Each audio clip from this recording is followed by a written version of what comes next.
ಭಾಷೆಯಲ್ಲಿ ಲೇಖನ ಚಿಹ್ನೆಗಳ ಪ್ರಾಮುಖ್ಯತೆ ಬಹಳ ಮುಖ್ಯ. ಚಿಹ್ನೆಗಳಿಲ್ಲದೆ ಬರವಣಿಗೆಯು ಗೊಂದಲಮಯವಾಗುತ್ತದೆ.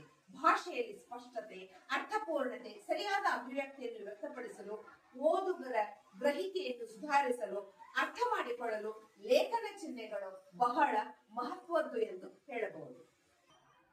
ಇದು ಪೂರ್ಣ ವಿರಾಮ ಚಿಹ್ನೆ. ಒಂದು ವಾಕ್ಯ ಪೂರ್ಣಗೊಂಡ ಕೊನೆಗೆ ಬಳಸುತ್ತಾರೆ. ಇದು ಅಲ್ಪ ವಿರಾಮ ಚಿಹ್ನೆ. ಎರಡು ಅಥವಾ ಹೆಚ್ಚಿನ ಪದಗಳನ್ನು ವಿಭಜಿಸಲು ಬಳಸುತ್ತಾರೆ.